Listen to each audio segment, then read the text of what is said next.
अस्सलामुअलैकुम। पेशे खिदमत है कहानी चंपाकली। Next episode. सकलाबन बहुत खतरनाक जंगल था। यहाँ दरिंदों की बहुतात थी। दरख्त भी बहुत करीब करीब और आपस में जुड़े हुए थे और उनके नीचे अंधेरा फैला रहता। पूरी फौज साथ थी। ज्ञानचंद ने खास आदमियों को भी साथ लिया और वो जंगल में दूर तक घुस आए। फिर एक झरने से बहने वाली नदी के किनारे उन्होंने डेरे डाल दिए। नदी के साथ साथ दरख्त भी थे और उन दरख्तों पर मचान बांध दिए गए। ख्याल था कि शेर नदी पर पानी पीने आएंगे और तीरों का निशाना बन जाएंगे। तीरंदाज चारों तरफ बिठा दिए गए और खास तीरंदाजों को एक मखसूस जगह दे दी गई। सारे मामलात की बागडोर ज्ञानचंद के हाथ में थी। पहली रात को एक शेर शिकार किया गया। शेर ने जो ही पानी में मुंह डाला, चारों तरफ से सनसनाते हुए तीर आए और उसके पूरे बदन में पैवस्त हो गए। शेर वहीं तड़प तड़प कर मर गया। दूसरी सुबह से फिर शिकार शुरू हो गया। 3 तेंदुए शिकार हुए। रात को शेर के शिकार की बारी थी और ये रात ना जाने कैसे कैसे शिकार की रात थी। जो ही सुबह हुई, राजा जयचंद ज्ञानचंद के साथ दरख्त पर चढ़ गया। उसके करीब ही दूसरे दरख्त पर माधोलाल था, लेकिन वो भी तन्हा नहीं था और उसके साथ 2 आदमी और थे। राजा जयचंद और ज्ञानचंद खामोशी से उस दूसरे दरख्त की तरफ देख रहे थे। फिर जयचंद ने कहा, अब बताओ ज्ञानचंद। वही सोच रहा हूं महाराज। जल्दी सोचो ज्ञानचंद। जितना समय बीत रहा है परेशानी हो रही है। ये काम जितनी जल्दी हो अच्छा है। दरख्त पर 3 आदमी हैं महाराज। रात में ये तमीज़ करना मुश्किल हो जाएगी कि माधोलाल कौन सा है। बाकी दोनों को भी मार दो। उनकी मौत आई है तो हम क्या करें। राजा जयचंद ने कहा, तीनों का शिकार कर लें। हाँ कर लो। ठीक है महाराज, जो आज्ञा। तुमने तीरंदाजों से क्या कह दिया है। मैंने यही कहा है कि जो ही मेरे मुंह से कोयल की आवाज़ निकले वह दरख्त पर तीरों की बारिश कर दें। ठीक है, तरकीब अच्छी है ज्ञानचंद। राजा जयचंद ने मुस्कुराते हुए कहा और ज्ञानचंद भी मुस्कुराने लगा। दूसरे दरख्त पर भी कार्रवाई हो रही थी।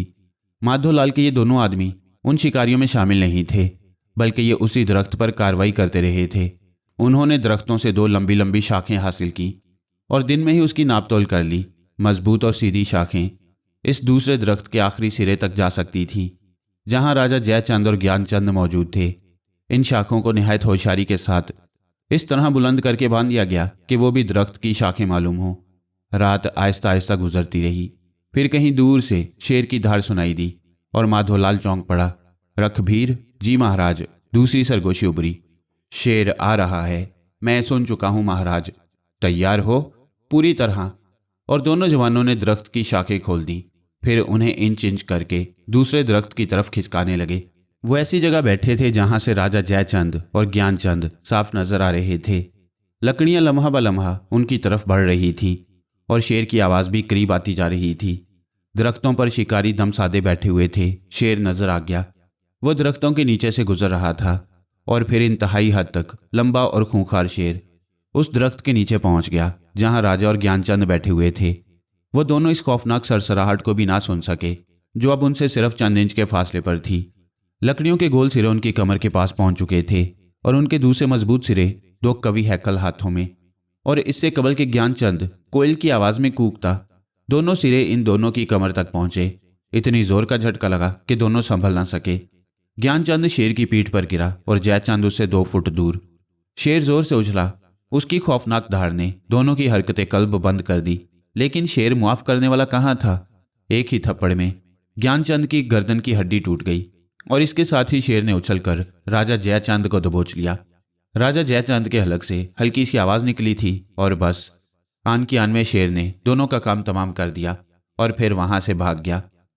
इसके बाद ही गुल मचा और हर शिकारी दरख्तों से कूदने लगे। मशालें रोशन होने लगी। खौफनाक हादसा हो गया था। राजा जयचंद को शेर ने हलाक कर दिया। शोर बुरी तरह मच रहा था। मशालें दिन का सा समा पैदा कर रही थीं और बेपनाह शोर मचाया जा रहा था ताकि शेर दूर भाग जाए। और फिर राजा जयचंद और दीवान जी का जायजा लिया गया। दोनों में जिंदगी की कोई रिमक नहीं थी। दोनों की लाशें बुरी तरह मस्क हो गईं। लोगों में सनसनी दौड़ गई। मामूली हादसा नहीं था। गम करने वालों में माधोलाल पेश था। इसने सारे अहकामात दिए और इसी वक्त वापसी का फैसला कर दिया गया। राजधानी में कोहराम मच गया। राजा जयचंद की अचानक मौत ने भौंचाल पैदा कर दिया। रानी शारदा को सकता हो गया, लेकिन माधोलाल के लिए यह अमल का वक्त था। इसने अपने सारे लोगों को जमा करके हुकूमत के अहम ओहदों पर मुतय्यन कर लिया। आने वाला वक्त बड़ा हंगामी और ख़तरनाक था। माधोलाल बेहद साजिश इंसान था। इसने अपनी हुकूमत को यकीनी बनाने के लिए अहम तैयारियां शुरू कर दी और फिर वो सबसे अहम काम करने के लिए तैयार हो गया। शरदा पर अभी तक सख्तातारी था, इसे तन मन का होश नहीं रहा। माधोलाल सोगवार सी शक्ल बनाए इस जगह पहुंचा जहां रानी शरदा मौजूद थी। भाभी जी, खुद को संभालिए, आपको बहुत से अहम काम करने हैं। चाचा जी, पिताजी, तिलकचंद ने रोते हुए कहा। नहीं बेटे, राजा रोते नहीं हैं। जाओ तुम लोग बाहर जाओ, माधोलाल ने बानियों से कहा और वो बाहर निकल गईं। तुम्हें बहुत कुछ करना है तिलकचंद, तुम्हें अपने पिता के कातिलों से बदला लेना है। कातिलों से? तिलकचंद ने ताज्जुब से पूछा। हाँ, कातिलों से। मगर वो तो जानवर थे चाचा जी।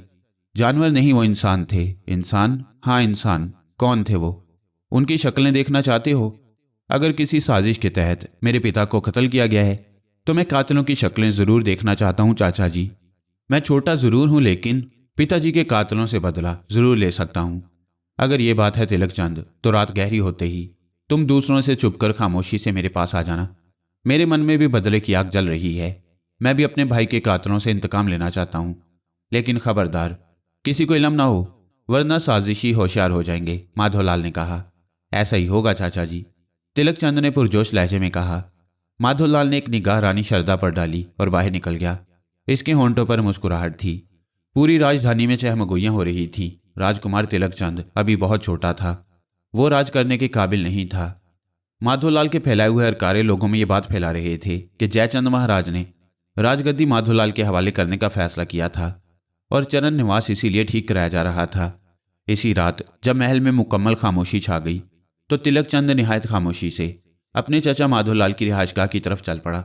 इसने ख्याल रखा था कि कोई उसे देखने ना पाए और फिर वो माधोलाल के पास पहुंच गया। दरवाज़ा खुला हुआ था और अंदर माधोलाल बेचैनी से उसका इंतजार कर रहा था। उसे देखते ही वो खड़ा हो गया। आओ तिलकचंद, मैं तुम्हारा ही इंतजार कर रहा था। मैं आ गया चाचा जी। दरवाज़ा बंद कर दो, माधोलाल ने कहा और तिलकचंद ने दरवाज़ा बंद कर दिया। बैठ जाओ तिलकचंद। मैं परेशान हूँ चाचा जी, मुझे अंदाज़ा है। सुवर्गीय पिताजी की लाश मैंने देखी है। इनके बदन पर तो शेर ही के पंजों के निशानात हैं। हाँ, उन्हें शेर ने ही हलाक किया है। मगर आप तो कह रहे थे। मैं ठीक कह रहा था। मेरी समझ में कुछ नहीं आया चाचा जी। बैठो तो समझाऊं तिलकचंद, माधोलाल ने कहा और मासूम तिलकचंद बैठ गया। जिस समय शेर वहां आया, राजा जयचंद और ज्ञानचंद दीवान एक दरख्त पर बैठे हुए थे।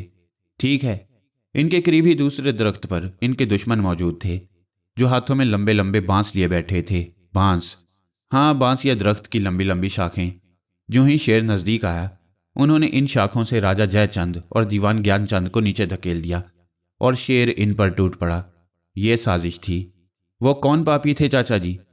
इसके बारे में भी तुम्हें बहुत जल्द मालूम हो जाएगा तिलकचंद। लेकिन वो जयचंद के सियासी दुश्मन थे और उन्होंने राजा के साथ ये सलूक किया। हाँ तिलकचंद, राजनीति में यही सब कुछ होता है। मैं इनसे बदला लूंगा। मैं उन्हें बताऊंगा कि राजनीति क्या होती है। आप मुझे इनका नाम बताएं। इनके बारे में जानना चाहते हो? हाँ चाचा जी। तो आओ मेरे साथ, लेकिन होशियारी से, किसी ने देख लिया तो काम खराब हो जाएगा, माधोलाल ने कहा और तिलकचंद पूरे एतमाद के साथ उठ गया। दोनों एक तरफ चल पड़े। माधोलाल ने अपनी मुजरिमाना कार्रवाइयों के लिए महल में बहुत से चोर दरवाजे बना रखे थे। चुनाचे ऐसे ही एक चोर दरवाजे से वो तिलकचंद को लेकर बाहर निकल आया, जहां दो घोड़े तैयार खड़े थे। दोनों चचा भतीजे घोड़ों पर सवार होकर चल पड़े। तिलकचंद बच्चा था और इसके दिल में इंतकाम की आग सुलग रही थी।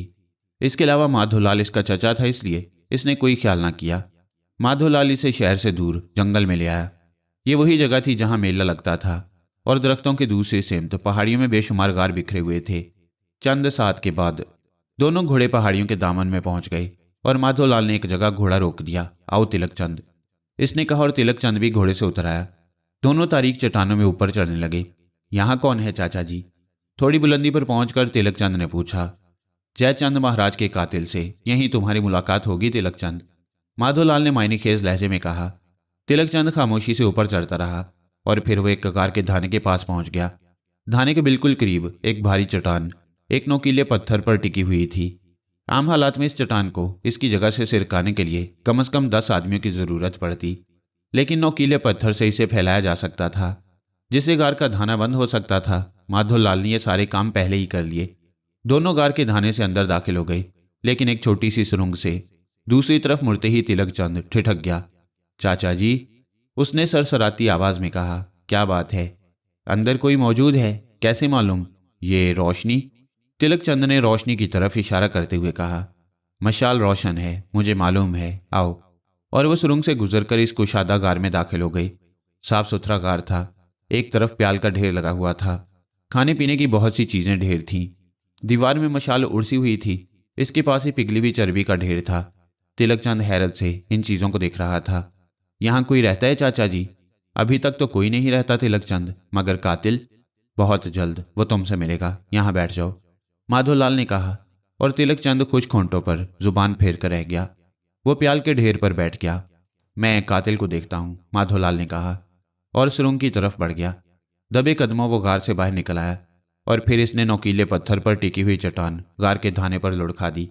तिलक चंद ने धमाका सुना। वो उछलकर खड़ा हो गया और फिर माधोलाल को आवाजें देता हुआ धाने के करीब आ गया। लेकिन गार का धाना बंद था। चाचा जी तुम कहाँ हो? ये गार कैसे बंद हो गया? वो चीखने लगा, लेकिन इसे कोई आवाज ना सुनाई दी। वो चट्टान पर जोर लगाने लगा, लेकिन उसे अपनी जगह से जुम्बिश भी ना हुई। उसने फिर बेख्तियार माधोलाल को पुकारा और अंदर से माधोलाल की आवाज सुनाई दी। वो चट्टान पर जोर लगाने लगा, मैं यहां हूं तिलक चंद, अंदर आ जाओ। और तिलक चंद वापस अंदर दौड़ गया। माधो की आवाज उसने अंदर से ही सुनी थी, लेकिन वो गार खाली नजर आ रहा था। मशाल की रोशनी में नंगी दीवारें खड़ी हुई थीं। चाचा जी तुम कहाँ हो? ऊपर देखो तिलक चंद, मैं यहाँ हूँ। माधोलाल की आवाज उभरी और तिलक चंद की गर्दन उठ गई। गार की छत में एक गोल कुदरती सुराख था जिससे हवा अंदर आ रही थी और माधो चंद इसी सुराख से अंदर झांक रहा था। चाचा जी, तिलक चंद दहशत भरे लहजे में बोला। हाँ मेरे प्यारे बच्चे, भाई जी महाराज ने राजनीति मुझे खूब सिखा दी थी। अब वो मेरे काम आ रही है। क्या कह रही हैं चाचा जी? राजा जयचंद के कातिल से मिलोगे तिलक चंद? कौन है वो? तिलक चंद की आवाज उभरी। उसका नाम माधोलाल है। भाई जी महाराज को मैंने ही दरख्त से धक्का दिया था तिलक चंद। तुमने? चाचा जी तुमने? हाँ मैंने। मगर क्यों? इसलिए कि राजगद्दी मुझे चाहिए थी और ये राजा जयचंद के जीवन में मुमकिन नहीं था। माधोलाल, मैं तेरा खून पी जाऊंगा पापी। मैं तुझे जीता ना छोड़ूंगा, तिलक चंद ने दांत पीस कर कहा। और माधोलाल कह के लगाने लगा और फिर इसकी आवाज मादूम हो गई। वह हंसता हुआ वहां से चला गया। वैद्यों और हकीमों की कोशिशों से रानी शरदा की हालत संभल चुकी थी। रात के किसी हिस्से में से नींद आ गई। उमरा और रऊसा दूसरे हुकूमत के हरकारों के साथ मौजूद थे। इजलास हो रहा था और ये बात पेशे निगाह थी कि किसको फौरन राजा बना दिया जाए। राजगद्दी का मालिक तिलक चंद है, एक अमीर ने कहा, लेकिन वो भी राज करने के काबिल नहीं है। इसके अलावा एक और भी बात है, माधोलाल के एक आदमी ने कहा। क्या? राजा जयचंद ने माधोलाल को गद्दी देने का फैसला किया था। उन्होंने ये बात किससे कही थी? बहुत सौ से। चरण नवास में काम करने वालों से पूछ लिया जाए। चरण नवास माधोलाल के लिए दुरुस्त हो रहा था। जब रियासत का वलियाहद मौजूद है तो दूसरे को राजगद्दी देने का क्या सवाल है? किसी ने एतराज किया। महाराज ये रीत तोड़ना चाहते थे। ये बात महारानी को भी मालूम होगी, किसी ने कहा। शायद मालूम हो। तब फिर फैसला महारानी पर छोड़ दिया जाए। ये ठीक है। सबने इस बात की तायद की और यह इजलास मुलतवी कर दिया गया। दूसरी तरफ महारानी शरदा ने होश में आने पर तिलक चंद को पुकारा। तिलक चंद कहाँ है? मेरा तिलक कहाँ है? राजकुमार अपने कमरे में होंगे महारानी, अभी बुलवाया जाता है उन्हें, बांदियों ने जवाब दिया। और चंद बांदियां राजकुमार को बुलाने दौड़ गईं, लेकिन राजकुमार का कोई पता ना था। और जब सारा महल छान लिया गया तो तशवीश की लहर दौड़ गई।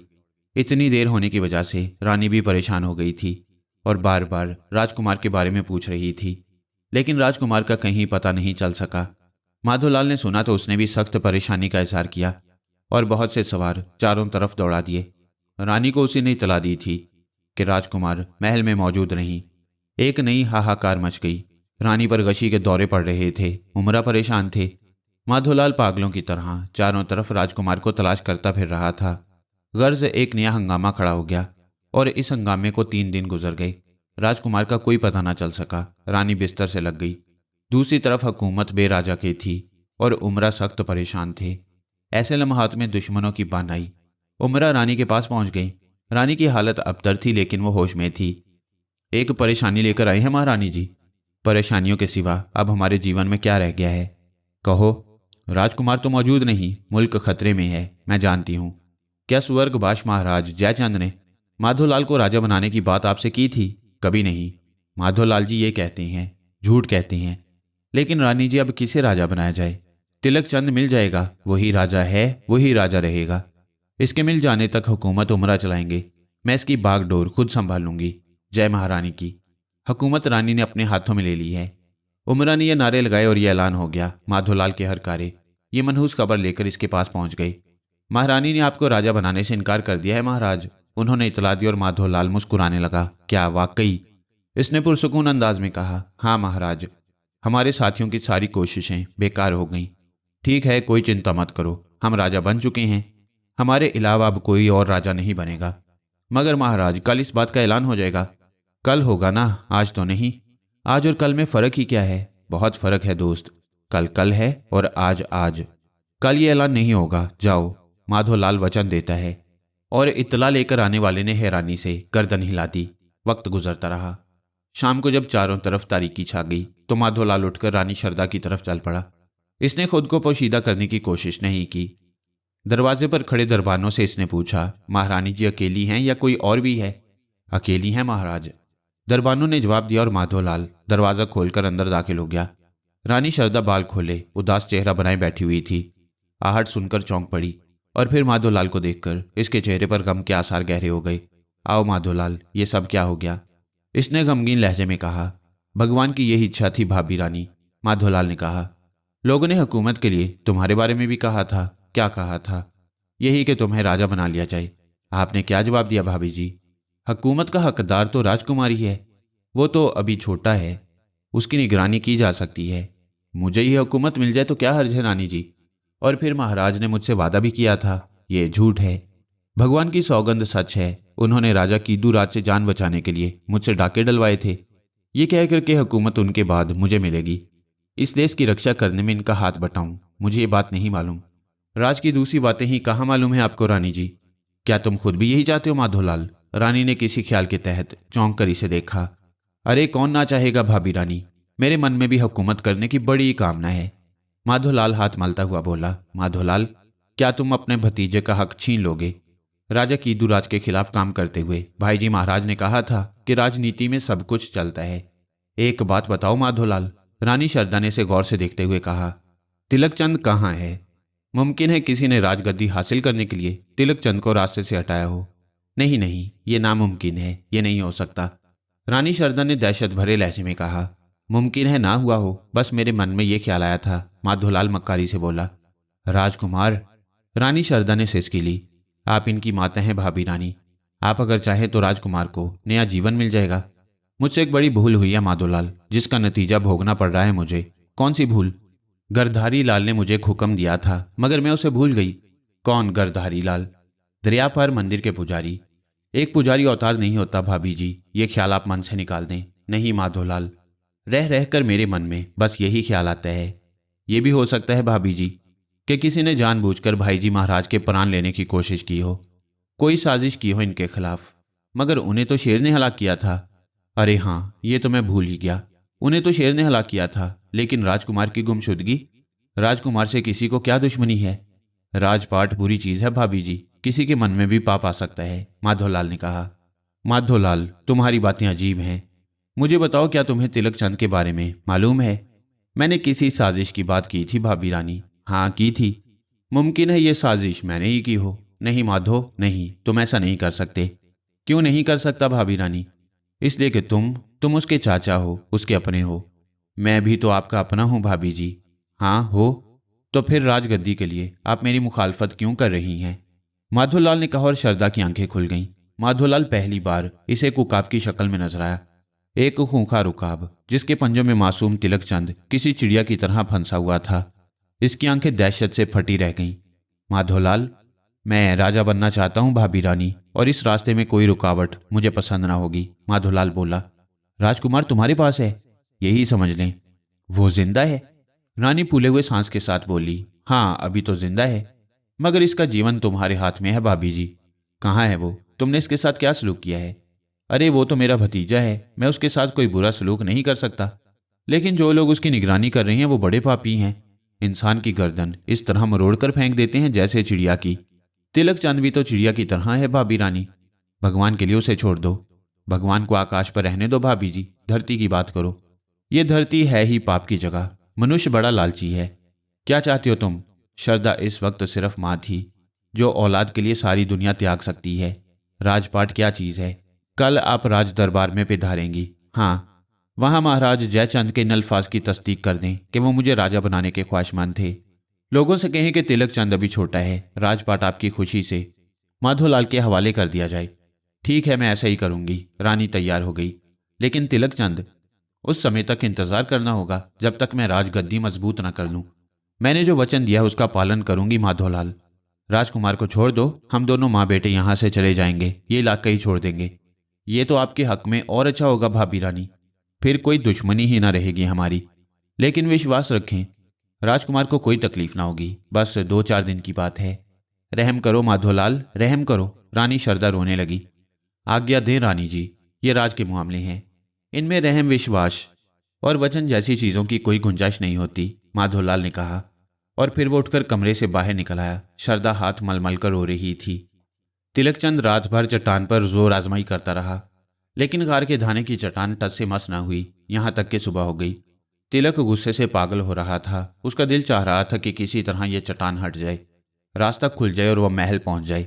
उसके बाद वह तलवार लेकर माधोलाल के बदन को कई हिस्सों में तकसीम कर दे, लेकिन वह मजबूर था। छत के सुराख से उजाले की किरणें बाहर आने लगी। सुबह हो गई थी। राजकुमार थक गया, रोशनी में गार नुमाया हो गया। खाने पीने की चीजों की तरफ उसने देखा भी नहीं। आंखों में आग सुलग रही थी। वह जमीन पर बैठ गया और आंखें बंद कर ली। उसके जहन में रानी शारदा का ख्याल आ रहा था, माधोलाल का ख्याल आ रहा था। इन्हीं ख्यालात में आंखें एक दूसरे से चिपक गईं और वह गहरी नींद सो गया। ना जाने कब तक सोता रहा। फिर कोई आवाज सुनकर ही चौंका था। आवाज मुसलसल आ रही थी। इस आवाज में एक अनोखी खनक थी। वो चारों तरफ देखने लगा। एक चमकदार गोल सिक्का नाच रहा था। ना जाने ये गोल सिक्का कहाँ से आया और किसने इसे इस अंदाज में फेंका था कि वो जमीन पर घूम रहा था। तिलकचंद जल्दी से उठकर बैठ गया। शिपावली, उसके मुंह से निकला। अरे ओ नंदू, कहाँ है रे? एक हसीन आवाज दूर से, बहुत दूर से सुनाई दी और तिलकचंद मुस्कुरा दिया। सुसरी फरेगली हो गई है। नंदू रे, ओ नंदू। फिर वही आवाज सुनाई दी और राजकुमार हंसता हुआ खड़ा हो गया। मुझे ढूंढ रही है। और फिर वो उठकर आगे बढ़ गया। चट्टान की ओर से उसने झांक कर देखा। खूबसूरत घाघरा पहने, बदन पर जेवरात सजाए शिपावली मोर की सी गर्दन उठा उठाकर चारों तरफ देख रही थी। उसने बांसुरी उठाई, उसे होंठों से लगाया और एक दिलसोज आवाज उभरी और इसने बांसुरी जल्दी से होंठों से हटा ली। ये तो शिपा को सताने की एक कोशिश थी। वो बेचैन हो गई, कभी इधर दौड़ती कभी उधर। फिर झिल्लाकर चीखी, बता दे तू कहाँ है, वरना मैं पेड़ से सर फोड़ लूंगी। शिपा, उसने मीठे सुरों में आवाज दी और वह उसी तरफ दौड़ी चली आई। पैरों में पायलों की छन छन गूंज रही थी और फिर एक लम्हे के लिए उसका चेहरा नजर आया। बिजली सी कौंध गई। शिपावली का हुस्न अक्लो खुर्द से बेगाना किए देता था। दूसरे लम्हे उसने रुख बदल लिया। मैं ना बोलूं तुझसे? क्यों? उसकी मधुर आवाज उभरी। कितनी देर से तुझे तलाश कर रही थी। तो फिर? थक गई हूं बुरी तरह और तू पूछ रहा है क्यों? शिपावली ने कहा। ला तेरे पांव दाब दूं। और नंदराज, तू कैसी बातें करी है? अब मैं तुझसे पांव दबवाऊंगी? क्यों नहीं? मुझे मालूम है तू राजकुमार है, इससे क्या होता है? होता तो है रे। लोग सुनेंगे तो क्या कहेंगे? यही कहेंगे कि दो प्रेमी एक दूसरे में ऐसे खो गए कि संसार ही भूल गए हैं। वो कौन आ रहा है नंदराज? शिपावली ने एक तरफ इशारा किया। ओ घनश्यामी, दीवान घनश्यामी। ये बड़ा पापी है शिपा। यूं कर तू इस समय जा, रात को चांद निकले मैं आ जाऊंगा। ये ठीक है, शिपा ने कहा और छन छन करती हुई भाग गई। 6 घोड़े सवार इसी तरफ आ रहे थे। नंदराज ने एक लम्हे के लिए उन्हें देखा और फिर एक सिमत छलांग लगा दी। उस तरफ कद्दे आदम झाड़ियां उगी हुई थीं। वह झाड़ियों में घुस गया। घोड़े सवार आन की आन में उसके करीब आ गए और फिर यहां से आगे बढ़ गए। सबसे आगे वाले घोड़े पर घनश्यामी था। जब घोड़े दूर निकल गए तो नंदराज के होंठों पर मुस्कुराहट फैल गई। बेवकूफ कहीं का, वह बुड़बुड़ाया और फिर उसने इधर उधर देखा। शिपा न जाने कितनी दूर निकल गई थी। शिपा, शिपा, उसने आवाज दी, लेकिन उसकी आवाज भटकती रही। उसका जवाब नहीं मिला। हाँ, जरा सी देर के बाद घोड़ों के टापों की आवाज सुनाई दी। गालिबन घनश्यामी ने इसकी आवाज सुन ली थी। नंदराज ने छलांग लगा दी और बेतहाशा दौड़ने लगा। रुक जाओ नंदराज महाराज, रुक जाओ। घनश्यामी की आवाजें बुलंद होने लगीं, लेकिन नंदराज दौड़ता रहा। इसके पैरों में जैसे पंख लग गए थे और थोड़ी देर के बाद वह एक दरिया के किनारे था। यह दरियाए एबल ही था। सामने एक कश्ती नजर आ रही थी जिसके एक गोशे में कोई मुंह ढके सो रहा था। नंदराज कश्ती में कूद गया। कश्ती जोर से हिली तो सोने वाला जाग गया। इसने मुंह से कपड़ा हटाकर कश्ती में कूदने वाले को देखा और मुंह फाड़ कर रह गया। राजकुमार, तिलकचंद महाराज, इसके मुंह से निकला और कश्ती जोर जोर से हिलने लगी और नंदराज को कई जोरदार झटके लगे और वो कश्ती में गिर पड़ा। धन्यवाद महाराज, बड़े भाग्य हैं हमारे सरकार कि आप इस गरीब की कश्ती में आए। कौन हो तुम? बिंदु है हमारा नाम महाराज, कश्ती चलाते हैं। कहाँ रहते हो? दरिया बीच टूटी समाधि में हमारी झोंपड़ी है। माई बाप बीवी बच्चे हैं? हाँ महाराज, 2 बेटियां हैं बस, इनके साथ रहते हैं। पर तिलकचंद महाराज, आप अकेले इस हाल में? तिलकचंद चौंक पड़ा। इसने खुद को देखा महसूस किया और फिर पागलों की तरह इधर उधर देखने लगा। वो गार में ना था, दरिया के किनारे की कश्ती में ही था। तिलकचंद था और थोड़ी देर पहले का वो सपना, वो अनोखा सपना जो सपना भी था और हकीकत भी। वो हसीन सूरत अब भी निगाहों में थी, जिसका नाम क्या नाम था? अभी तो याद था। वो पेशानी मसलने लगा। कोई बात समझ में नहीं आती थी। अभी तो कैद था। माधोलाल बदमाश ने इसे गार में बंद कर दिया था धोखे से, और अब वो दरिया के किनारे था। बिंदु, उसने मल्लाह को पुकारा। माई बाप, एक बात बताओ। जी माई बाप, क्या हम सपना देख रही हैं? आप तो कश्ती में बैठे हैं महाराज। बिंदु, आपका दास आपके सामने खड़ा है। हम गार से कैसे निकले आखिर? कौन से गार से महाराज? बिंदु ने पूछा। राजकुमार पेशानी मसलता रहा। फिर इस उलझन से छुटकारा पाने के लिए इसने कहा, बिंदु, क्या तुम मेरा एक काम कर सकते हो? महाराज आज्ञा दें। बिंदु गर्दन काट कर रख देगा। तुम मुझे अपने घर ले चलो। अपने घर महाराज? बिंदु खुशी से कपकपाने लगा। हाँ बिंदु, क्या ये मुमकिन नहीं है? ये बात नहीं है माई बाप, पर मेरी छोटी सी कुटिया आपके काबिल होगी। हम तुमसे कह रहे हैं, हमें वहां ले चलो। अरे चलिए महाराज। बिंदु के तो भाग खुल गए। बिंदु तो मरते समय तक खुश रहेगा कि उसकी कुटिया में एक दिन राजकुमार आए थे। बिंदु ने जल्दी जल्दी पतवार संभाल लिए और फिर वह कश्ती को खेने लगा। उसके हाथ तेज रफ्तारी से चल रहे थे और वह मस्त होकर गुनगुनाने लगा। राजकुमार तिलकचंद कश्ती के दूसरे सिरे पर बैठा था, लेकिन इसका दिल उलट रहा था। दिमाग था कि हिला जा रहा था। कोई बात जो समझ में आ रही हो। वो गार में कैद था, निकलने की कोई उम्मीद नहीं थी। फिर उसने खुली आंखों से एक ख्वाब देखा और अब यहां मौजूद था। ये एक कैसा ख्वाब था, और इस ख्वाब में वो उसे क्या कहकर पुकार रही थी? ना जाने क्या नाम ले रही थी वो इसका। कश्ती पानी पर हचकोले खाती आगे बढ़ रही थी। बीचों बीच पहुंचकर मल्लाह ने इसे धारे पर छोड़ दिया और वह बहने लगी। तब तिलकचंद ने मल्लाह को मुखातिब किया। बिंदु, जी महाराज। तुम्हारा घर कितनी दूर है? ज्यादा दूर नहीं है महाराज। आबादी से इतनी दूर रहकर तुम कैसे गुजारा कर लेते हो? दया है भगवान की। रियासत जाते रहते होगे? जी महाराज। कब गए थे? अभी 2 दिन हुए। महाराज जयचंद के बारे में मालूम हो ही चुका होगा। हाँ महाराज। स्वर्गवास महाराज बड़े महान थे। उनके राज में राय को कोई तकलीफ नहीं हुई। अब राजा कौन बनेगा? आपके सिवा और कौन बन सकता है महाराज? नहीं बिंदु, अभी हमारा राजा बनना मुश्किल है। हम छोटे हैं। रियासत में और कोई बात तो नहीं सुनी तुमने? कैसी बात? हमारे बारे में? नहीं महाराज, बिंदु ने जवाब दिया। दरिया के बीचों बीच अब एक सरसब्ज जजीरा नजर आने लगा जो बेहद खूबसूरत था। कश्ती इसी सिमत बढ़ रही थी। दरबार लग गया था। रानी शारदा की आमद का इंतजार था। माधोलाल इस दौरान सारे इंतजामात कर चुका था। उसके लातादाद आदमी मुख्तलिफ जगहों पर तैनात थे। उसने अपने मुखालफों की शक्लें देख ली थीं। आज ये लोग ज्यादा दबंग होकर आए थे और इनकी आंखों में शुबे के आसार थे।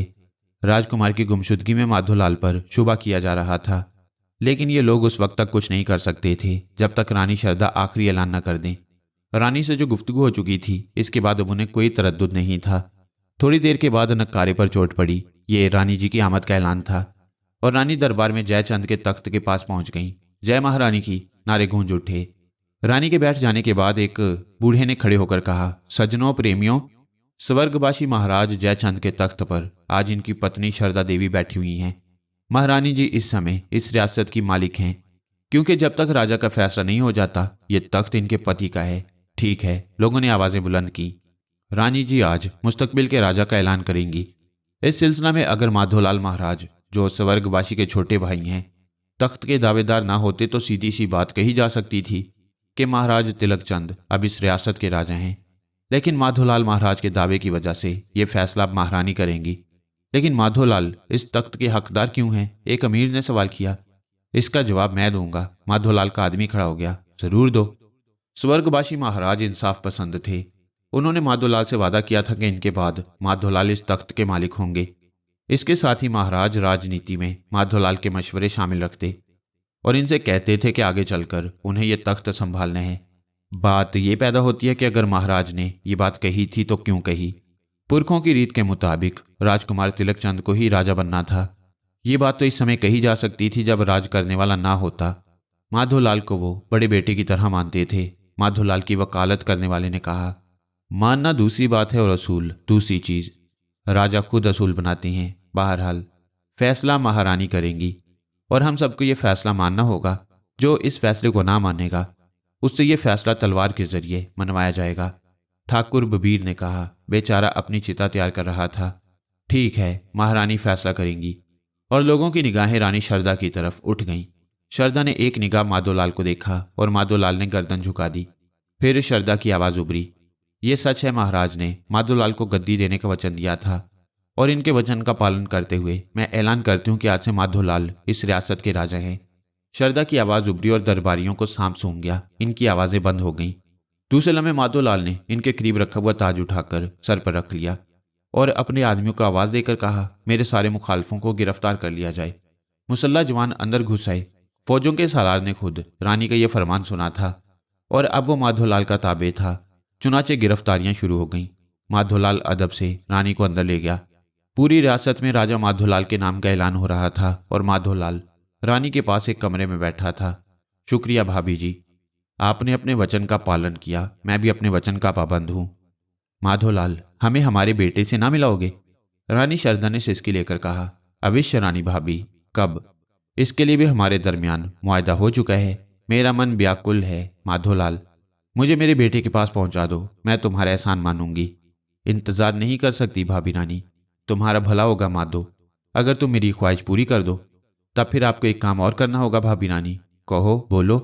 मैं सब कुछ करने के लिए तैयार हूं, रानी ने रोते हुए कहा और माधोलाल मुस्कुराते हुए कुछ सोचने लगा। फिर इसने कहा, यूं करे भाभी जी, ऐलान कर दें कि आप किसी भी समय अपने मैके जा रही हैं और राजकुमार के बारे में इतला मिली है कि वो वही हैं। मैं आपको वहां पहुंचा दूंगा, लेकिन फिर यहां वापसी ना होगी।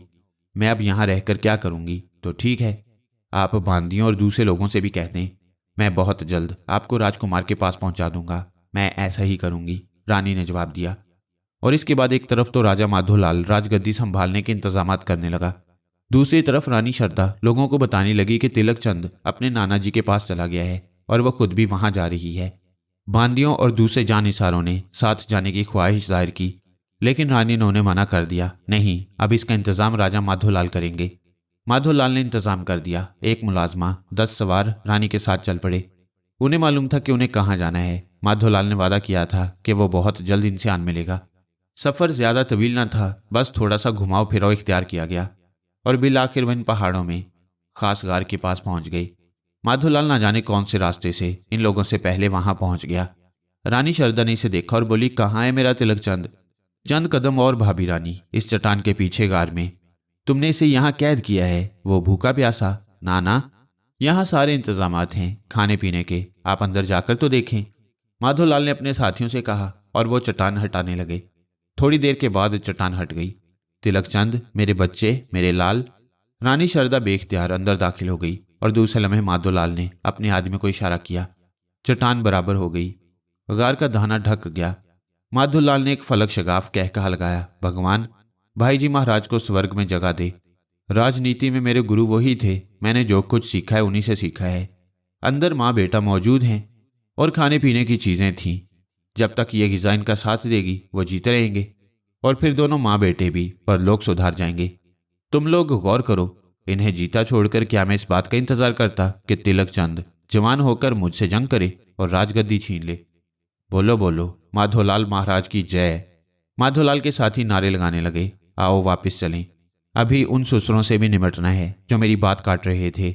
आओ, लेकिन सुनो, शहर में दाखिल होते हुए तुम सब मुंतशिर हो जाना और अपने घरों में जा बैठना। आओ। रानी शारदा इस वीरान गार में भटक रही थी। जब वो इस चट्टानी गार में दाखिल हुई थी तो इसकी आंखों में मोहब्बत की चिंगारियां फूट रही थीं। तिलकचंद, मेरे लाल, मेरे बच्चे, मेरी आंखों की रोशनी किधर है तू? आवाज दे मुझे, तिलकचंद। वो गार के एक एक कोने में चिल्लाती फिर रही थी, इस बात से बेखबर कि चालाक माधोलाल ने इसके खिलाफ क्या साजिश की है। लेकिन पत्थरों के इस गार में उसे कहीं भी अपना जीता जागता तिलकचंद नजर न आया।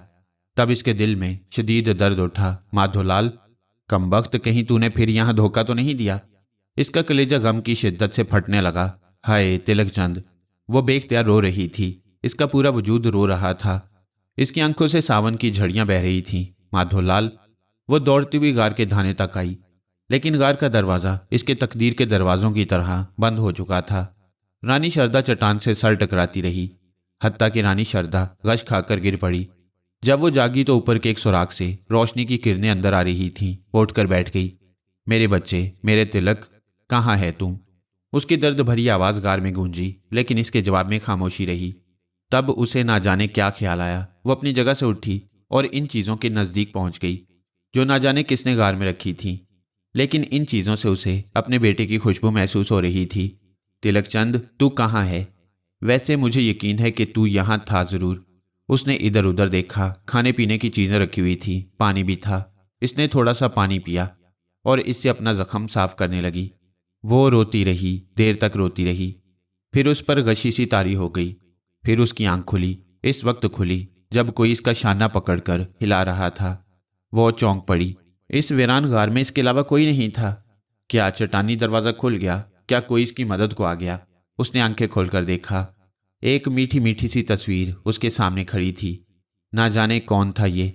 आंखों में जैसे गर्द भरी हुई थी। इसने आंखें साफ की, फिर खोली, लेकिन आंखों की धुंधलाहट वाज़ेह नहीं हो रही थी। तब इसने लरजती आवाज़ में पूछा, कौन है? उठो रानी शरदा, उठ जाओ। एक भारी आवाज़ उभरी और रानी शरदा को यूं महसूस हुआ जैसे वो आवाज़ें इसने पहले भी सुनी हो। कौन हो तुम भाई? मुझे नज़र क्यों नहीं आ रहा? मेरी आंखों की बीनाई क्यों कम हो गई? बहुत कुछ हो चुका है और बहुत कुछ होना बाकी है। फजूल बातें मत करो। आओ मेरे हाथ का सहारा लेकर उठ जाओ, इस आवाज़ ने कहा। और रानी शरदा सर हिलाने लगी। इसने बड़ा हुआ हाथ पकड़ लिया। अब वो अपनी आंखें पिटपिटा रही थी। उसे अपनी बेनाई खो जाने का दिली रंज हो रहा था। वो उठ खड़ी हुई। मुझे नज़र क्यों नहीं आ रहा? मैंने कहा ना रानी शरदा, तुम्हारी बेनाई जा चुकी है, भारी आवाज़ ने कहा। मगर मुझे धुंधलाहटों का एहसास तो हो रहा है। रानी शरदा ने पूछा। ये एहसास तुम्हारी जिंदगी के लिए ज़रूरी है, मगर तुम कौन हो? मैं? भारी आवाज़ ने पूछा। हाँ, मुझे तुम्हारी आवाज़ कुछ जानी पहचानी महसूस हो रही है। दूसरी तरफ से हंसी की आवाज़ सुनाई दी। गौर करो रानी शरदा, ये आवाज़ किसकी हो सकती है? मैं गौर कर रही हूँ, लेकिन मेरी समझ में कुछ नहीं आ रहा। जहन पर जोर दो। मैं नहीं बता सकती। 11 साल पीछे लौट जाओ शरदा, लौट जाओ। दरिया के इस पार, मंदिर के किनारे, उस तरफ लौट जाओ। भारी आवाज़ अजीब से अंदाज में कह रही थी। और दूसरे लम्हे रानी शरदा के जहन में धमाके होने लगे। इसके हलक से लरजती हुई आवाज़ निकली। गुरु, गुरु जी, गुरु गिरधारी लाल। तो तुम्हें याद आ गया? हाँ महाराज, हाँ गुरु जी। क्षमा कर दे गुरु जी, मुझे क्षमा कर दें। रानी शरदा टटोल टटोल कर गुरु जी के कदमों में गिर पड़ी और गुरु जी ने इसका हाथ पकड़ लिया। नहीं रानी शरदा, खड़ी हो जाओ। मैंने तुम्हें शराब नहीं दिया। तो फिर ये सब क्या है गुरु जी? मेरा तिलक कहाँ है? रानी शरदा की आंखों से फिर दर्द फूटने लगा। रानी शरदा, हौसला करो। यह सब तुम्हारी भाग लेखा है। ना मैं कुछ कर सकता था और ना ही तुम कुछ कर सकती थी। खड़ी हो जाओ। मुझे विश्वास था कि तुम मुझे भूल जाओगी। मुझे क्षमा कर दें गुरुजी। रानी शरदा दोनों हाथ जोड़कर बोली। मैंने कहा ना रानी, मैंने तुम्हें क्षमा कर दिया। गुरुजी, हमारा सब कुछ लुट गया, हम बर्बाद हो गए। रानी शरदा, वाकई तुम बर्बाद हो गई, लेकिन ये सब कुछ भाग लेखा है। युग युग से ये सब कुछ होता रहा है और ना जाने कितने युग इसी में बीत जाएंगे। मैं कुछ नहीं समझी महाराज, मुझे सहारा दीजिए। मेरा कलेजा फट रहा है, मेरा दिल बैठा जा रहा है। तुम्हें हिम्मत से काम लेना होगा शरदा। अभी तो तुम्हें कठिन समय बिताना है। अभी तो तुम्हें इतना तवील समय बिताना है कि तुम सोच भी नहीं सकती। मैं मर जाऊंगी महाराज, मेरा सब कुछ लुट गया है। मैं जानती हूँ कि मैंने आपके हुक्म से सरताबी की थी, जिसकी वजह से मुझे ये सज़ा मिली। रानी शरदा ने बेबसी से कहा। फिक्र ना करो देवी, कठिनाइयाँ कट जाएंगी, लेकिन तुझे करना वही होगा जो मैं तुझे बता रहा हूँ। मैंने तेरे लिए एक गरीब लकड़हारे को पत्थर दिया था, लेकिन मुझे मालूम है कि इसके नक्श तुझे मालूम ना हो सके। बेचारे बेवकूफ़ लकड़हारे ने पानी में नहाते हुए इस पत्थर को धो दिया। हाँ महाराज, ऐसा ही हुआ। खैर, इसकी कोई बात नहीं। अगर वो पत्थर तेरे हाथ लग जाता तो शायद कोई उपाय कर सकती। क्या लिखा था महाराज इस पत्थर में? शरदा ने पूछा। तू अपने आप को संभाल, मैं तुझे सब कुछ बता दूंगा। बैठ जा शरदा, गिरधारी लाल महाराज ने कहा। रानी शरदा बैठ गई। गिरधारी लाल महाराज भी इसके सामने ही बैठ गए। शरदा की आंखों के सामने बदस्तूर धुंध छाई हुई थी। उसे गुरु गिरधारी लाल एक खाका नजर आ रहे थे। वो इस खाके पर निगाह जमाकर बैठ गई। मैंने इस पत्र में लिखा था रानी शारदा कि माधोलाल से होशियार रहे। माधोलाल राजा जयचंद के जीवन का दुश्मन हो गया है, वो उन्हें हलाक कर देगा। माधोलाल? रानी शारदा ताज्जुब से बोली। हाँ, माधोलाल। क्या तू जानती है कि उसने ऐसा क्यों किया, जबकि तूने जानने की कोशिश भी की थी? हाँ महाराज, मैंने कहा था, और इसकी वजह तिलक चंद था, लेकिन राजा ने तुझे मना कर दिया। हाँ महाराज, ये सच है। जानती है क्यों? नहीं महाराज। तो सुन, राजा जयचंद उस दिन उस जंगल में शेर का शिकार खेलने नहीं, बल्कि माधोचंद का शिकार खेलने जा रहा था, गुरु गिरधारी लाल ने कहा, और शारदा हैरानी से गुरु गिरधारी लाल को देखने लगी। लेकिन क्यों गुरुजी? ये बात बहुत पुरानी है शारदा, इस समय की, जब राजा कीदूराज ने राजा जयचंद पर लश्कर कशी करके उसे तहस नहस करने का इरादा किया। लेकिन राजा जयचंद ने चालाकी से मेले में सारे राजाओं को बुलाया और फिर कीदूराज को डाकू बनाकर छोड़ दिया। कीदूराज को डाकू? नहीं गुरु गिरधारी, मेरी समझ में तो कुछ नहीं आ रहा। तुझे ये सारी बातें याद करना होंगी। तुझे ये तो याद होगा कि जयचंद ने तुझे वहां से हटा दिया था। हाँ महाराज, ये मुझे याद है। और इसके बाद एक और लड़के को राजकुमार तिलक चंद की जगह दे दी गई और राजा कीदूराज उसे उठा ले गया। इसके बाद माधोलाल ने राजाओं के डेरों पर डाके डाले और नाम लगा दिया कीदूराज का। कीदूराज इसलिए फंस गया कि वो वहां से फरार हो चुका था। इस तरह राजा जयचंद ने कीदूराज का खतरा भी टाल दिया और लूटे हुए माल से खजाने भी भर लिए। और इन सारे कामों के पीछे माधोलाल की मेहनत थी। माधोलाल की? रानी ने दोनों हाथों से सर पकड़ लिया। हाँ रानी शारदा, माधोलाल ने ही तेरे पति के कहने पर डाके डाले। लेकिन राजा जयचंद नहीं चाहता था कि माधोलाल इसके बाद तख्त नशीन हो। वो अपने बेटे को ही राजा बनाना चाहता था और माधोलाल को शेर के शिकार के धोखे से इसलिए साथ ले गया कि जंगल में पहुंचकर माधोलाल को कत्ल कर डाले। ओह, फिर क्या हुआ महाराज? फिर हुआ यूं कि जो बात राजा जयचंद सोच रहा था वही बात माधोलाल ने सोच ली, और कामयाब वही होता है जो पहले अमल करे। माधोलाल ने राजा जयचंद को दरख्त से धकेल दिया और इसके साथ ही मंत्री ज्ञानचंद को भी, और ये दोनों शेर का शिकार बन गए। तब माधोलाल ने तिलक चंद को इन्हीं गारों में लाकर कैद कर दिया और इसके बाद धोखे से तुझे भी यहाँ ले आया। मगर तिलक चंद कहाँ है महाराज? रानी के दिल में फिर तूफान उठा। तिलक चंद यहाँ से निकल चुका है। कैसे? बस कोई पुरस्कार ताकत उसे यहाँ से ले गई है। मैं अभी तुझे इसके बारे में नहीं बता सकता। कहाँ ले गई है महाराज? रानी ने बेचैनी से पूछा। ये मैं नहीं बता सकता। वो कहानियां फिर अमल में आएंगी, इसे कोई नहीं टाल सकता, क्योंकि यही कल युग और सत्य युग की बात है। कैसी कहानियां महाराज? रानी शारदा ने बेचैनी से पूछा। रानी कंधारी की कहानी, सीपावली की कहानी, नंदराज की कहानी, बहुत सी कहानियां हैं। इससे पहले की भी बहुत सी कहानियां हैं। दुर्योधन की भी कहानी है, और इससे पहले राजा धृतराष्ट्र की भी। कौन कौन सी कहानी तुझे सुनाऊं? समय तुझे खुद सब कुछ बता देगा महाराज। एक बात आपने पहले भी तो कही थी, रानी शारदा बोली। कौन सी बात? आपने कहा था महाराज कि आप जो ज्ञान कर रहे हैं उसमें आप पिछले जन्मों की खबर लाएंगे। वही खबर तो मैं तुझे सुना रहा हूं रानी शारदा। तो क्या ये बात सच है? कौन सी बात? यही कि पिछले जन्म में मैं रानी कंधारी थी। हाँ, और इससे पिछले जन्म में कुछ और? हाँ रानी शारदा, लेकिन मुझे तो कुछ याद नहीं। जन्म की बातें किसी याद रहती हैं रानी शारदा? सब भूल जाती हैं। वो और ही होते हैं जो कुछ याद रखती हैं, और जो याद नहीं रखते उन्हें समय सब कुछ याद दिला देता है। और रानी शारदा, तेरे हालात ने भी रुख बदला है, लेकिन होगा वही सब कुछ जो पहले हो चुका है। अभी तो ना जाने कितने जन्म बाकी हैं। अभी तो ये मिट्टी की ज़मीन कायम है, और जब तक ये ज़मीन कायम रहेगी कहानियाँ इसके गिर्द घूमती रहेंगी और मनुष्य भी इसके साथ घूमता रहेगा, महाराज गिरधारी लाल ने कहा। और रानी शारदा ताज्जुब से ये सब कुछ सुनती रही। उसने गहरी सांस लेकर कहा, महाराज, मनुष्य बड़ा कमज़ोर है। पिछले जन्म में, पिछले युग में जो कुछ भी रहा हो, लेकिन इस जन्म में मैं रानी शारदा हूँ, अपने तिलक चंद की दीवानी। अगर मुझे तिलक चंद ना मिला तो मैं प्राण दे दूंगी। भगवान की सौगंध, मैं प्राण दे दूंगी, चाहे कुछ भी हो जाए। मैं इन्हीं पत्थरों से सर फोड़ फोड़ कर अपनी प्राण दे दूंगी। रानी शारदा बिलक बिलक कर रोने लगी। धीरज रख रानी शारदा, जो कुछ मैं बताऊं वही कुछ करना होगा, वरना ना जाने किन किन कठिनाइयों से तुझे गुजरना पड़े। मैं तैयार हूं महाराज, मगर एक बात का मुझे विश्वास दिला दें। बोल, क्या कहती है? मुझे ये विश्वास दिलाएं कि मेरा तिलक चंद मुझे जरूर मिल जाएगा। रानी, तुझे तेरा तिलक चंद जरूर मिल जाएगा, गिरधारी लाल ने कहा। लेकिन कब? 12 साल के बाद, गिरधारी लाल महाराज ने कहा। और रानी दिल पकड़ कर रह गई। 12 साल? हाँ, पूरे 12 साल। मगर महाराज, 12 साल तक मैं जीती कैसे रहूंगी? तू जीती रहेगी रानी शारदा। मैं क्या करूं? किस तरह इन 12 सालों तक अपने आप पर काबू रखूं? रानी शारदा बिलक पड़ी। जिस तरह भी बन पड़े शारदा, जिस तरह भी बन पड़े, क्या तू यहां से निकलना चाहती है? मैं क्या करूं महाराज, शौहर छिन गया, बेटा छिन गया, मैं अकेली क्या करूं महाराज। मुझे तो यही मौत आ जाए तो ज्यादा बेहतर है। नहीं, यहां तुझे मौत भी ना आएगी। अगर तू इस समय यहां से ना निकली तो आने वाला समय तुझे किसी न किसी तौर यहां से निकाल देगा, गर्धारी लाल ने कहा। तू मुझे एक बात बता, पूछे महाराज, तू यहां से निकलकर कहाँ जाएगी? कहाँ जाऊंगी महाराज? कोई ऐसी जगह तेरे जहन में है जहां रहकर तू खुद को महफूज समझ सके? महाराज, आप मुझे वहां नहीं पहुंचा सकते जहां मेरा तिलक चंद है। जाएगी भी तो इसे ना पाएगी। फिर मैं क्या करूं? अच्छा उठ, गर्धारी लाल ने कहा, चल मेरे साथ। फिर इसने रानी का हाथ पकड़ लिया और हाथ पकड़े पकड़े गार के धाने तक आया। धाना खुला हुआ था और हवा के झोंके इससे अंदर आ रहे थे। क्या गार की चट्टान खुल गई है महाराज? हाँ रानी शारदा। कैसे महाराज? मैंने खोली है। आपने महाराज? रानी शारदा ने हैरत से पूछा। हाँ रानी, मैंने। पर महाराज अकेले? वो तो बहुत वजनी थी।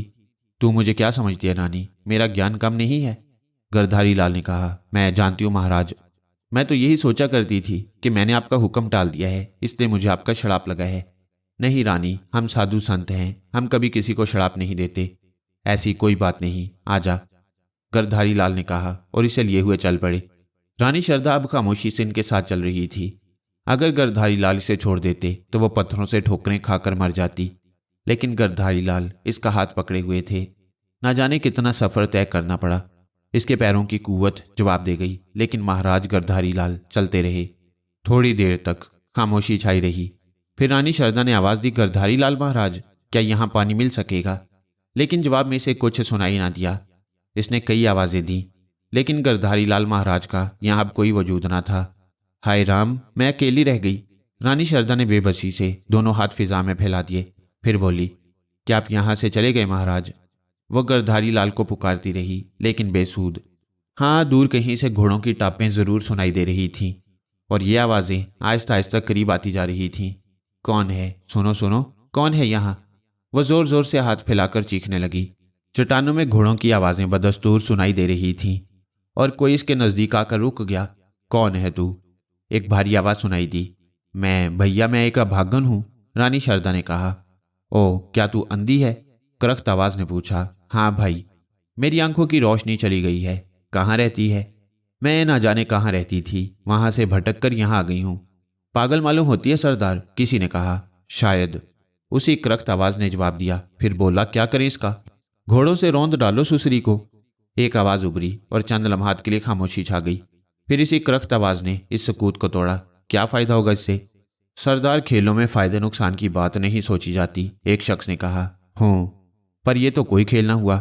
इस बूढ़ी औरत को घोड़े के कदमों तले रौंद कर हम क्या करेंगे? तो फिर सरदार, इसे तलवार भोंक कर हलाक कर दें। क्या तू पागल है? भला इस औरत को हलाक करके हमें क्या मिलेगा? मैं एक तरकीब बताऊं सरदार, एक दूसरे शख्स ने कहा। हाँ बोल। इसे अपने साथ ले चलें। क्यों? अंधी है बेचारी, पड़ी रहेगी। क्या फायदा इसके प्राण लेने से? एक नरम मीठी और मेहरबान आवाज सुनाई दी और सरदार कुछ सोचने लगा। फिर बोला, ठीक है नाथ, मुझे तेरी तजवीज़ पसंद है। हम इसे अपने साथ ले चलेंगे। चलो इसे उठाओ और घोड़े पर बिठा लो। जो हुक्म सरदार का, किसी ने कहा। और फिर कोई शख्स रानी शारदा के पास पहुंच गया। उसने इसका बाजू पकड़कर कहा, हमारे साथ चलेगी? चलूंगी भाई, रानी शारदा ने दर्द भरी आवाज में कहा। तो आ, मेरे साथ आ गया। इस शख्स ने इसे सहारा देकर घोड़े की पुश्त पर बिठा लिया। ना जाने वो कौन लोग थे और उसे कहाँ ले जा रहे थे। रानी शारदा को इस बात का कोई इल्म नहीं, लेकिन गुरु गर्धारी लाल की बातें इसे याद थीं। गुरु गर्धारी ने कहा था कि जो पहला शख्स तुझे अपने साथ ले जाना चाहे उसके साथ चली जाना, और फिर 12 साल इसी के साथ बिताना। 12 साल, इसने घोड़े पर बैठे बैठे सोचा, और फिर सीने पर गर्दन झुका दी। घोड़े ना जाने कब तक दौड़ते रहे। फिर घोड़ों के रुकने की आवाजें सुनाई दी। इसी शख्स ने नीचे उतरते हुए बाजू से सहारा देकर इसे नीचे उतारा। आओ हमारे साथ आओ। कौन सी जगह है भैया? ये सब मालूम करने की तुम्हें क्या जरूरत? अंधी हो, बेसहारा हो, 2 वक्त की रोटी और कपड़ा चाहिए होगा, वो तुम्हें यहाँ बआसानी मिल जाएगा। ठीक है भैया, जो तुम्हारा हुक्म। रानी शारदा ने गर्दन झुका दी और वो शख्स इसे सहारा दिए हुए अंदर ले आया। ना जाने कैसी जगह थी, कौन सी जगह थी। चारों तरफ अंधेरा अंधेरा था, कुछ दिखाई न देता था। वो चलती रही और थोड़ी देर के बाद इस शख्स ने उसे एक ऐसी जगह बिठा दिया जो शायद नरम थी और शायद मखमल के गद्दे से सजी हुई। यहाँ बैठ जाओ, ये एक बड़ा कमरा है जहाँ तुम्हारा बिस्तर है, और उठकर मेरे साथ आओ। अपने कदम गिन लो, कितनी दूर तुम्हें आना है। यह स्नान की जगह है, यहाँ तुम अपनी सारी ज़रूरतें पूरी कर सकती हो। हाँ, अगर सरदार ने चाहा तो तुम्हारी हिफाजत के लिए किसी को रख देगा। मेरे लिए किसी को कोई ज़रूरत नहीं है भैया। बाहर सूरत तुम अंधी हो। और हाँ, एक बात मैं तुम्हें बता दूं, सरदार से हमेशा नरम रवि से पेश आना, इसकी बात मानती रहना, वो जैसा कहे वैसा करना, इसी में तुम्हारी भलाई है। ठीक है भैया, मगर ये सरदार कौन है? बड़ा तजस्सुस है तुम्हारे अंदर बड़ी भी। अंधी हो बेसहारा हो, बस अपने काम से काम रखो। ठीक है भैया, अब कोई बात तुमसे न पूछूंगी, रानी शारदा ने गर्दन हिलाते हुए कहा, और वह शख्स इसे छोड़कर चला गया। इसके कदमों की आवाज़ मालूम हो गई तो रानी शारदा एक बार फिर बिलक बिलक कर रोने लगी। तब इसे एक मासूम सी आवाज़ सुनाई दी और वह चौंक पड़ी। सुनो, तुम रो रही हो? हाँ, मैं रो रही हूँ, मगर तुम कौन हो? मुझे सरदार ने तुम्हारे पास भेजा है। क्या नाम है तुम्हारा? दर्शना, उसने जवाब दिया। कौन हो तुम बेटी? बस मैं यहीं रहती हूँ। अच्छा अच्छा, आओ बैठो मेरे पास, बातें करोगी मुझसे? क्यों नहीं, सरदार ने मुझे इसीलिए तुम्हारे पास भेजा है कि मैं तुमसे बातें करूं। मैं तुम्हारी देखभाल करने के लिए आई हूं। क्या तुम अंधी हो माता जी? दर्शना ने पूछा। हाँ बेटी, मैं अंधी हूं। मुझे बड़ा अफसोस हुआ। जन्म जन्म की अंधी हो या अभी अंधी हो गई हो? जो तेरा मन चाहे समझ ले बेटी। बस अब तो मैं अंधी हूं, मुझे बड़ा अफसोस है माँ जी। कोई बात नहीं बेटी, जो भगवान की इच्छा होती है वही होता है, भागों के लिखे को कोई टाल तो नहीं सकता, रानी शारदा ने कहा। और फिर बोली, तू है कितनी बड़ी, मेरे पास तो आ। और बच्ची ने आगे बढ़कर उसका बाजू पकड़ लिया। रानी शारदा ने अंदाजा लगाया कि इसकी उम्र 10 साल से ज्यादा ना होगी। चेहरा टटोलने से यह भी एहसास हुआ कि खूबसूरत भी है। दर्शना, उसने बच्ची को आवाज दी। जी माता जी। तेरे माता पिता कहाँ हैं बेटी? माता जी, मुझे अपने माता पिता के बारे में कुछ नहीं मालूम। क्यों, क्या हुआ उन्हें? मैंने कहा ना, मैं कुछ नहीं जानती। मैंने आंख खोलकर यही माहौल देखा, ना कोई माता, ना कोई पिता, ना कोई मोहब्बत करने वाला, और ना ही कोई घर। ओह, रानी शारदा ने होंठ सिकोड़ते हुए कहा, मेरी बच्ची तो बहुत दुखी मालूम होती है। ये सरदार कौन है और तू कब से इसके साथ है? शारदा ने पूछा और लड़की खामोश हो गई। फिर इसने गहरी सांस लेकर कहा, माता जी, मैंने आंख खोली तो यही सरदार मेरे सामने था। ये मुझे नहीं मालूम कि मैं इनके पास कैसे आई। वैसे ये लोग मेरे साथ बहुत अच्छा सलूक करते हैं, अच्छा खाने को देते हैं, अच्छा पहनने को देते हैं, मगर इन गारों से बाहर नहीं निकलने देते। तो क्या ये लोग गारों में रहते हैं? तो और क्या माता जी, तुम्हें नहीं मालूम कि ये सब गारों में रहते हैं? मुझे नहीं मालूम बेटी, मैं तो अंधी हूं ना। अरे हाँ, मैं तो भूल ही गई। तो क्या यहाँ बहुत सारे गार हैं? रानी शारदा ने पूछा। हाँ माता जी, यहाँ बहुत से गार हैं। तू मेरे साथ रहेगी?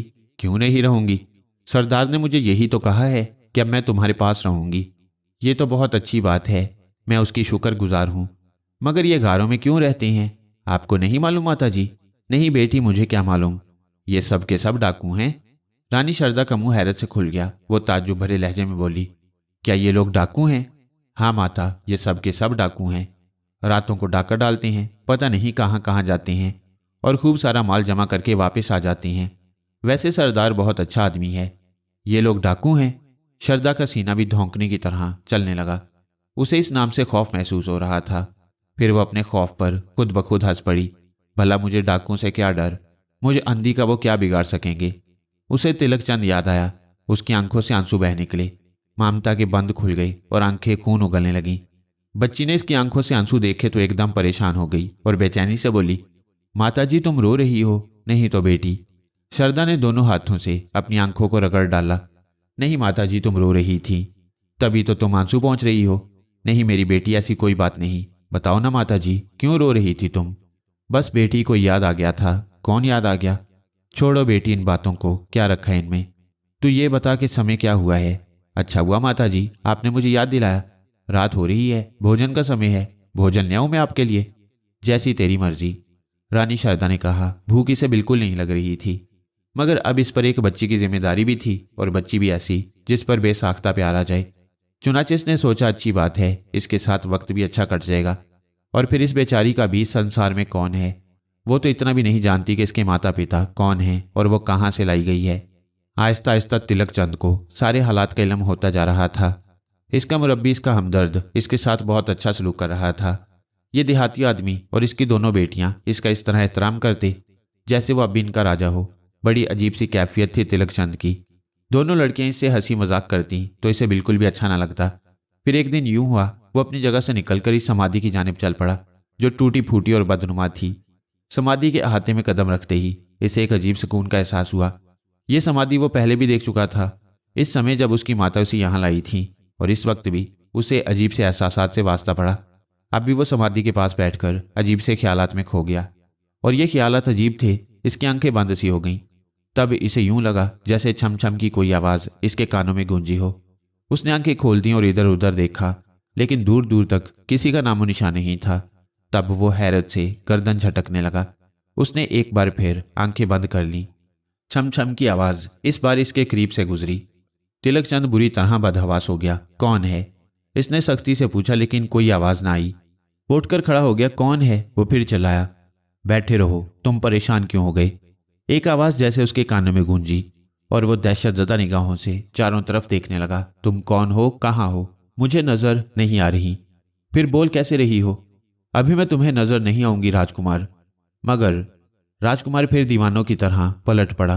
परेशान ना हो, मैंने कहा ना मेरे इस ठिकाने पर अगर तुम्हें परेशानी हुई तो मेरे मन को चैन नहीं मिलेगा। मगर तुम मेरे सामने क्यों नहीं आती? तुम कौन हो? कहाँ हो? मैंने कहा ना मेरे सामने आओ। मैं तुमसे बातें करना चाहता हूं। मैं बहुत परेशान हूं। मुझे तुम्हारी परेशानी का पता है राजकुमार। पता है? हाँ। क्या पता है? सब कुछ पता है। वो कुछ पता है राजकुमार जिसकी अभी तुम्हें हवा भी नहीं लगी। क्या तुम कोई जादूगरनी हो या कोई चुड़ैल या भूत हो? आखिर तुम मुझे नजर क्यों नहीं आ रही? तुम जो मन चाहे समझ लो मुझे। तुम्हारा दिया हुआ हर नाम मुझे पसंद होगा। आवाज उभरी। ताज्जुब है, तुम्हारी आवाज मुझे बिल्कुल यूं लग रही है जैसे मेरे कानों के नजदीक हो, लेकिन तुम्हारा वजूद मुझे महसूस नहीं होता। आखिर तुम कहाँ हो? मैंने कहा ना, अभी तुम्हें ये सब कुछ महसूस नहीं होगा। तो फिर तुम्हारी आवाज क्यों मेरे कानों में आ रही है? इसलिए कि ये मेरे दिल की आवाज है। दिल की आवाज? राजकुमार ताज्जुब से बोला। हाँ, दिल की आवाज। गैर मरई आवाज उभरी। क्या दिल से भी आवाज निकलती है? राजकुमार ने सवाल किया। हाँ राजकुमार, पर मैंने तो कभी ऐसी बात ना सुनी और ना महसूस की। इसलिए राजकुमार कि तुम दिल की आवाज से बेखबर हो। दिल से जो आवाज निकलती है राजकुमार, वो कुछ दूसरी ही होती है। दर्द भरी आवाज ने कहा, और राजकुमार तिलकचंद हैरत ज़दा निगाहों से चारों तरफ देख रहा था। फिर उसने आवाज को दोबारा आवाज दी। क्या तुम चली गई? नहीं, तुम यहां हो। मैं कैसे चली जाती? अगर तुम्हें कोई तकलीफ ना हो तो मेरे सामने आ जाओ। अगर मैं तुम्हारे सामने आ सकती तो जरूर आ जाती, लेकिन मैं तुमसे बातें कर सकती हूँ। तुम्हारे सामने नहीं आ सकती। तुम मुझसे बातें करो तिलकचंद। तुमने कहा ना तुम मेरे बारे में सब कुछ जानती हो। हाँ, मैंने कहा है मैं सब कुछ जानती हूँ। जरा बताओ तो सही, कब की पूछोगे ये तो बताओ। हसीन आवाज ने कहा। जब से तुम्हारा मन चाहे, तिलकचंद ने कहा। उसे अब इन बातों में मजा आने लगा। मेरा मन तो बहुत कुछ चाहता है तिलकचंद। उस वक्त की भी सुना सकती हूँ जब तुम तिलकचंद ना थे, दुर्योधन थे। और उस वक्त की भी सुना सकती हूँ जब तुम नंदराज थे। कहाँ कहाँ की सुनोगे तिलकचंद?